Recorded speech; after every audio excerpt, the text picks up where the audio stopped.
The description of the project just sounded like a great opportunity to A, get out of a windowless office in Atlanta, Georgia, where I spend most of my working hours, and B, see firsthand something that I've read about for decades and find fascinating.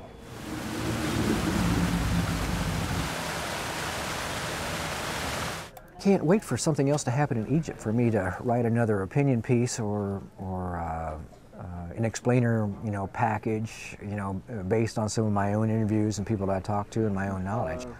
I have really enjoyed being able to relate what I learned. Democracy over there, it seems to me, is on life support. Obviously, there is a parliament and such, but one gets a sense that it's pretty corrupt.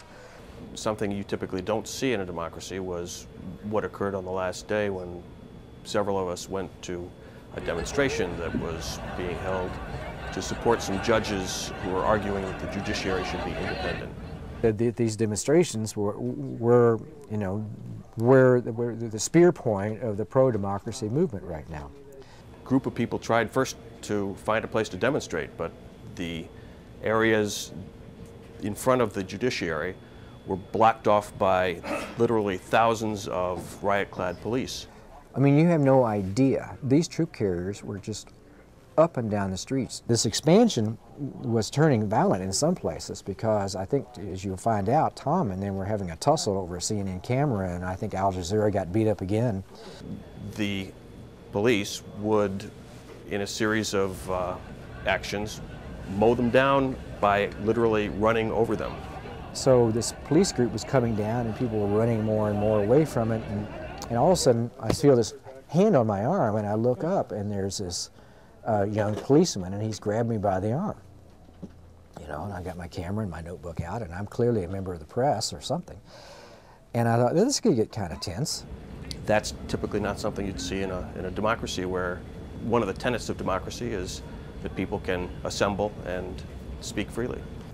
I don't think you can go away from a place like that with having the most enormous respect for the correspondence that we have overseas, The 2 weeks in Egypt helps me out on several levels. One is simply having an appreciation and sympathy, understanding for the travails that our people out in the field have to go through in order to dig up information. It helps have understanding of some of the complexity that is involved in any of these stories. To every museum, in fact, that's stolen.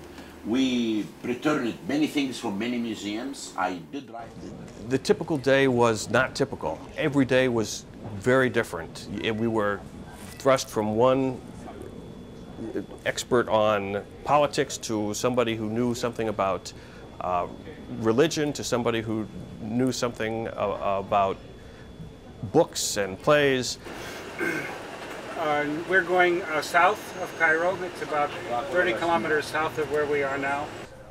We would be going to villages where there were pollution problems, or villages pretty far out of Cairo where girls' schools were being set up, and we would be, talking to professors or experts about social issues on the way. So even a bus ride was a learning experience, just looking out the window and listening to people tell you what's going on in the world. The good thing about this 2 weeks in Egypt was it gave me a Rolodex full of really key people in Egyptian affairs, from economic to political, social, religious.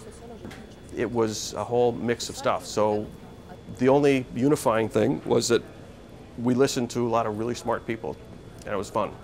I'm sure they've had really good programs before, but I don't think they've ever topped this one. This was just amazing.